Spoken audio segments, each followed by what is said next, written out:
The crowd's roar slammed into me, a wall of noise that rattled my chest. The bass thudded through the ground, the air electric, sticky with spilled beer and sweat. I stood on the edge of the pit, warm drink in hand, watching Leia slip through the tangle of bodies toward Marcus.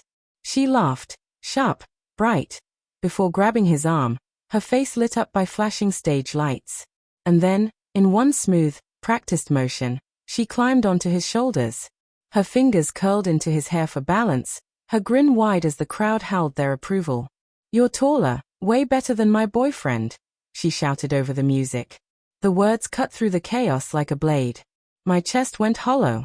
The beer slipped from my hand and splattered across the concrete. No one noticed. The cheering never faltered. I turned and left, heart pounding like a hollow drum, leaving Leia on Marcus's shoulders, laughing, oblivious. Outside, the air was thick with summer heat, humid and heavy, clinging to me like guilt. I leaned against a lamppost, its cool metal steadying me, trying to breathe, trying to think. Her words kept replaying in my head. Was it a joke? Just something stupid she said in the moment? She'd always been reckless, chasing thrills, acting before thinking. But this felt cruel.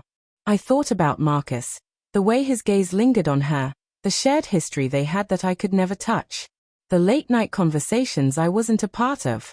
The way she always lit up when he was near. I'd told myself it was nothing, that loving Leia meant trusting her. But standing there in the dark, that trust felt fragile, like it could collapse with a single breath. My phone buzzed. A text from Leia. "Where'd you go? Miss you.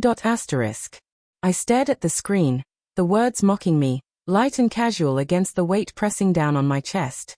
I didn't answer. I walked to my car, boots crunching on gravel, doubt sitting heavy in my gut. Maybe I was overreacting. Maybe it meant nothing.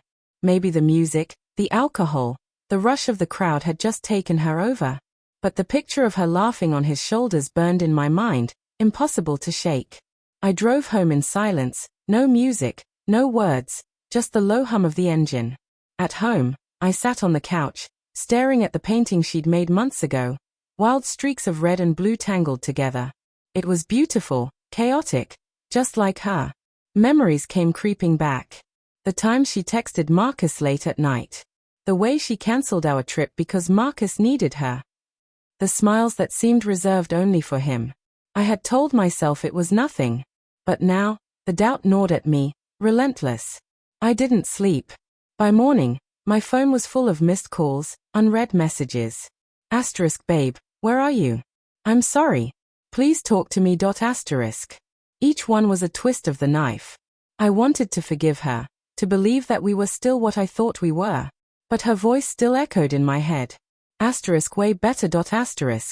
When she finally showed up at my apartment, mascara streaked and eyes red, I opened the door. Let her in. But the silence between us felt like a wall. The air between us was heavy with things neither of us wanted to say. "I didn't mean it," she murmured, her voice cracking as she lingered in the doorway, clutching her denim jacket like it could shield her. "It was just a dumb joke. I was drunk, the crowd was loud, and I got carried away. You know me." "Do I?" My voice came out quiet, controlled, but it trembled as I tried to hold back the storm boiling inside me. Because the Leia I thought I knew wouldn't humiliate me like that. Wouldn't climb all over her best friend and say he was better. Her face crumpled, and she stepped closer, hand outstretched. I recoiled instinctively, and she flinched like I'd struck her. "It wasn't like that," she whispered. "Marcus is he's my friend. You're my everything." "Then why say it?" My voice rose, sharp and ragged. "Why him, Leia? Why is it always him?" She opened her mouth, then shut it again, her gaze darting to the floor. That silence said more than words ever could. My stomach twisted as everything I hadn't wanted to suspect suddenly made sense. "What aren't you telling me?" I asked, barely breathing the words. She sank onto the couch, her fingers knotting together. "It was one time," she said finally, so softly I almost didn't catch it. "Months ago. Before we got serious. Marcus and I, we kissed. It was a mistake.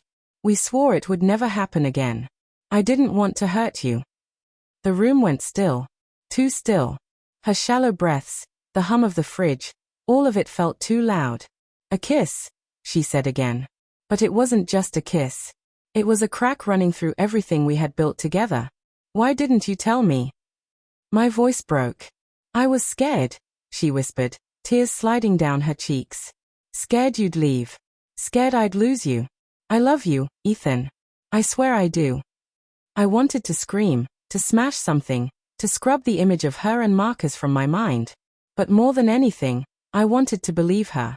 I wanted to go back to yesterday, to the hours before the concert, when love still felt solid under my feet. But the truth was here now, sharp and unforgiving, and it changed everything. You already lost me, I said, the words tasting bitter. Last night, when you chose him over me in front of everyone. She broke into sobs, reaching for me, but I stepped back. Ethan, please, she begged. I'll cut him out. I'll fix this. But some things can't be fixed.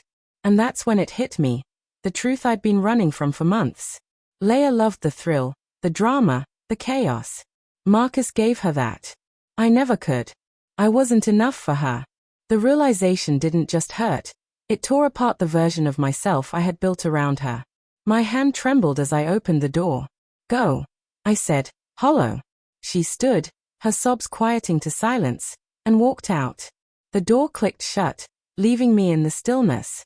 The painting on the wall blurred into meaningless color, no longer hers. And then came the final blow. When I picked up my phone later, there was a message waiting. Marcus, at 3 a.m. I'm sorry, man. I love her. The betrayal cut twice as deep. Two people I trusted most, and they'd both chosen each other. Leia hadn't just lost me that night, she'd lost him, too. Her own recklessness had left two hearts shattered, and I was one of them.